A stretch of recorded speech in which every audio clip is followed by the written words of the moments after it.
ஹாய்ங்க. இன்னைக்கு வந்துட்டு சப்பாத்தி சாஃப்டான லேயர் சப்பாத்தி எப்படி பண்ணுறதுன்னு பார்க்கலாம். ஃபஸ்ட்டு மாவை வந்து நல்லா சாஃப்டாக பிசைஞ்சுக்கோங்க.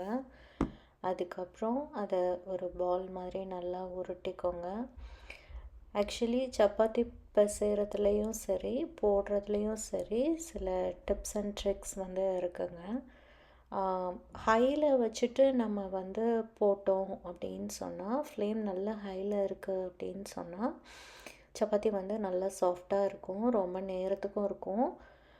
அண்டு நம்ம இப்படி மடிக்கையில் வந்துட்டு செமி சர்க்கிளாக ஃபஸ்ட்டு மடிச்சுட்டு அதுக்கப்புறம் மறுபடியும் அதை வந்து ட்ரையாங்கிளாக ஃபோல்ட் பண்ணிவிட்டு தேய்ச்சோம் அப்படின்னு சொன்னால் நல்லா லேயராக வரும் சப்பாத்தி. ஸோ செகண்ட் டிப் வந்து என்ன அப்படின்னு பார்த்தீங்கன்னா, சப்பாத்தி மாவு பிசையிலேயே வந்துட்டு நம்ம ரொம்ப ஹார்டாக ரொம்ப அழுத்திலாம் பிசையணுன்னு அவசியமே கிடையாது. நீங்கள் வந்து தண்ணி ஊற்றி லைட்டாக மிக்ஸ் பண்ணிகிட்டே வந்தீங்கன்னா போதும். உங்களோட ஃபிங்கர்ஸோட டிப்ஸ் மட்டும் யூஸ் பண்ணாலே போதும். ரொம்ப கையில் அழுத்தி போடணுங்கிற சப்பாத்திக்கு மாவு பிசையலை.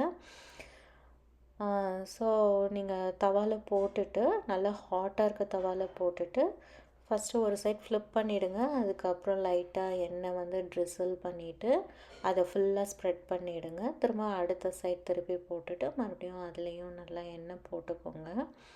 போட்டுட்டு நீங்கள் இதை மறுபடியும் திருப்பி போட்டு அந்த கார்னர்ஸ் எல்லாத்தையும் நீங்கள் ப்ரெஸ் பண்ணிகிட்டே வந்தீங்க அப்படின்னு சொன்னால் அது அப்படியே எலும்ப ஆரம்பிக்கும். உங்களுக்கே நல்லா தெரியும் இந்த வீடியோலேயே. ஸோ மறுபடியும் நீங்கள் திரும்பி போட்டு இந்த கார்னர்ஸை நீங்கள் ப்ரெஸ் பண்ண ஆரம்பிச்சிங்கன்னு சொன்னால் நல்லாவே ஃப்ளஃபியாக வரும். ஸோ ஒரு 4 டைம்ஸ் தான். ஃபஸ்ட் டைம் நீங்கள் வந்து போட்டுட்டு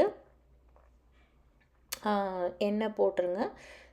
திருப்பி போட்டுட்டு எண்ணெய் போட்டுருங்க. மறுபடியும் திருப்பி போட்டிங்கன்னா அது அப்படி அப்படியே லைட்டாக எலும்ப ஆரம்பிக்கும். ஸோ இப்போ பார்த்தீங்கன்னா நல்லாவே ஃப்ளஃபியாக நல்லா புஃப்னு வந்துடும் சப்பாத்தி. அண்ட் அங்கங்கே வந்து உங்களுக்கு ப்ரௌன் ஸ்பாட்ஸ் தெரியும். ஸோ அப்படி தெரிஞ்சாலே ஆல்மோஸ்ட் சப்பாத்தி ரெடி ஆயிடுச்சுன்னு அர்த்தம். சப்பாத்தியை போட்டுட்டு எப்போயுமே ஓப்பனில் விட்டுறாதீங்க. ஹாட் பாக்ஸில் போட்டு க்ளோஸ் பண்ணி வச்சுருங்க. எப்போயுமே சாஃப்டாக இருக்கும். Hope you like the video.